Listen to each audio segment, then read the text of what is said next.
Happy Friday, Brian Manning here with the weekly update. Let's get right to it. So Tuesday of this week, we got Case-Shiller. So Case-Shiller is probably one of the most well-respected data providers for housing information. And in the month of July, we had home appreciation that went up from 4.3% to 4.8%.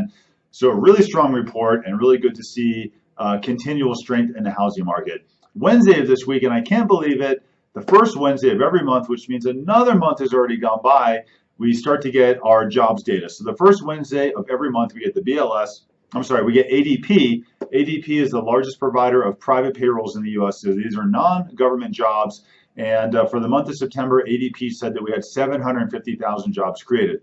Pre-COVID, that would have been a blockbuster report, but right now it's pretty dismal. We also got pending home sales on Wednesday of this week, and pending home sales were on fire. On a month-over-month basis, pending home sales were up 8.8%. On a year-over-year basis, pending home sales were up 24%. This is the strongest number since this data has been collected and since these reports are being created. So just unbelievable.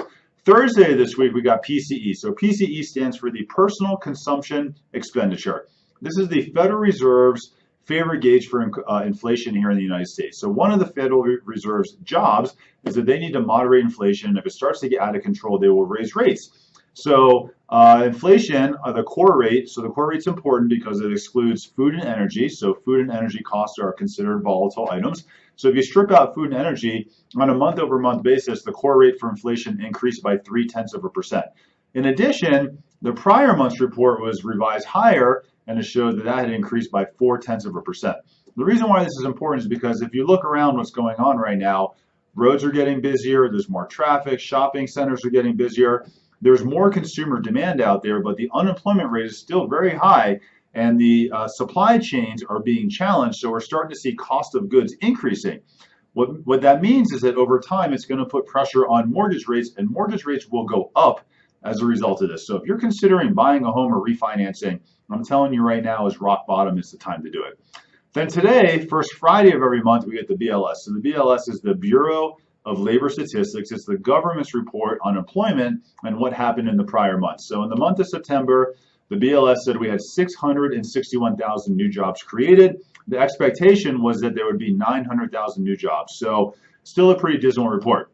And then you see in the news that unemployment went from 8.4% to 7.9%. And everyone's all excited.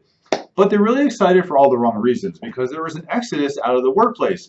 700,000 people left the labor force, which is really the primary reason for why we saw this drop in unemployment. So not what we're looking for. So this is maybe someone that was wanting a full-time job and got part-time, or maybe they just took retirement early. There's all kinds of reasons why people would leave the labor force or would not be now looking for a job, but 700,000 people.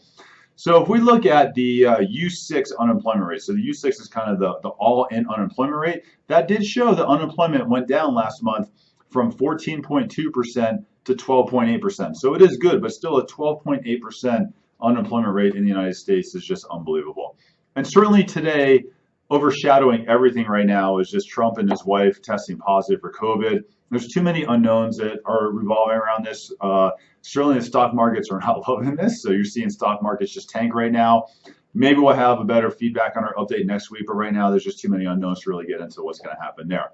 Quick reminder, Fall Fiesta 6th Annual is coming up October 15th at McDivitt Taco Supply, taking place from 5 to 8 p.m. COVID-safe event. There's two options. There's a drive-through contactless meal pickup. So if you don't want to get out of your car, no problem. And there's also an in-person meal pickup that's available as well. We will have live music. It'll be a socially distanced event. Masks will be required. We're super excited because we're still pulling it off this year. The world is weird, but we're really stoked to make it happen. Happy Friday. I'm around all weekend. If you have any questions, let me know. Have a great day.